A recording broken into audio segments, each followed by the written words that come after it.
So picture this, it's the morning of November 18th, 2025, and a huge chunk of the internet just stops working. Today, we're gonna dig into what exactly happened during that massive Cloudflare outage, why it took down some of the biggest sites on the planet, and what it tells us about the web we depend on, every single day. All right, let's get into it. It all started with this simple, super frustrating message. Instead of your social feed or your work chat, millions of us all over the world were just staring at these weird error codes. Pages wouldn't load. They were just replaced by these blank screens saying, nope, something's broken. For a little while, the digital world was pure chaos. So that brings us to the big mystery, right? How could so many different, totally unrelated websites all just fail at the exact same time? What was the one single thing that, when it broke, caused this giant piece of our digital lives to just unravel? Well, that's what we're here to To get to the bottom of it, let's first just look at the fallout. What did this actually look like for people on the ground? Because this wasn't just some minor little glitch. This was like a crack suddenly appearing in the very foundation of the internet. And the scale of this thing was just massive. We're talking huge platforms like X and OpenAI suddenly going dark. But it didn't stop there. It took out critical e-commerce sites, the remote work tools millions of us need to do our jobs, financial services, even your streaming platforms. It was like a digital domino effect, and it touched pretty much every corner of our online lives. Okay, so let's pull back the curtain a little bit. All of these problems, across all these different services, they all trace back to one single place. It's time to meet the internet's hidden gatekeeper. The source of this global headache was a company that, honestly, most people have never even heard of. But it's a company that is absolutely essential to how the internet works every day: Cloudflare.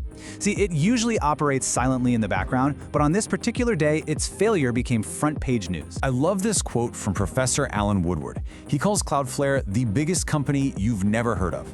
And that just hits the nail on the head, doesn't it?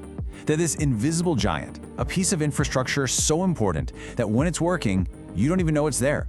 But when it fails, you find out very, very quickly. So what does Cloudflare actually do?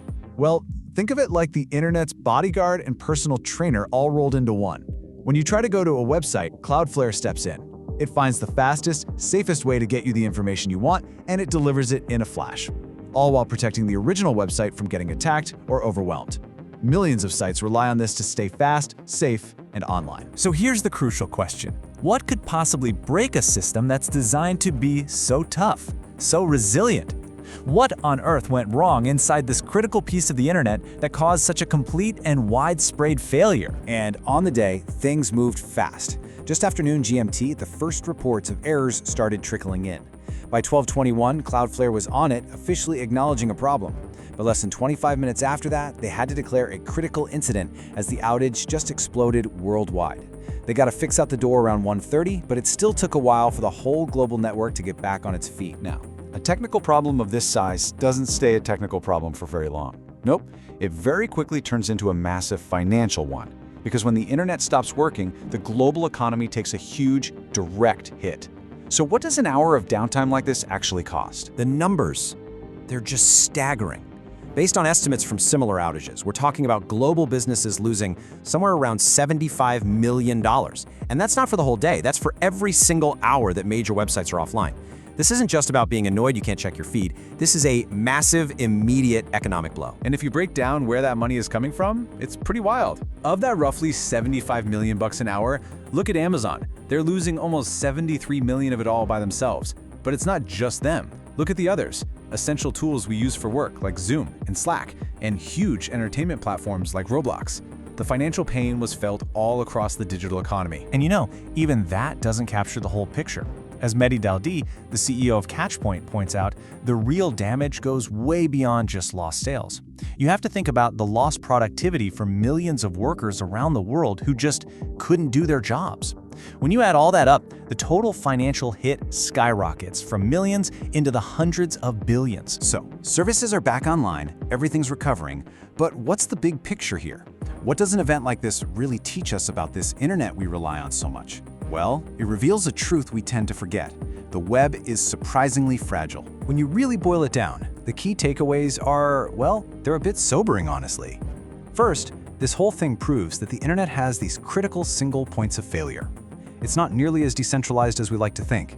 Second, It really shines a light on how a tiny handful of these gatekeeper companies like Cloudflare are holding up a massive piece of the web. Third, like we just saw, when they fail, the economic damage is huge and it is immediate. And finally, it's just a reminder that when your infrastructure is this complex, there are countless ways for things to go wrong. And that leaves us with one last, really important question to think about. This outage was a powerful reminder that so much of our modern world, our economy, how we talk to each other, how we work, it all depends on a handful of companies that, until something breaks, are completely invisible. So the question is, how much of our lives have we bet on a system whose weak points we don't even see?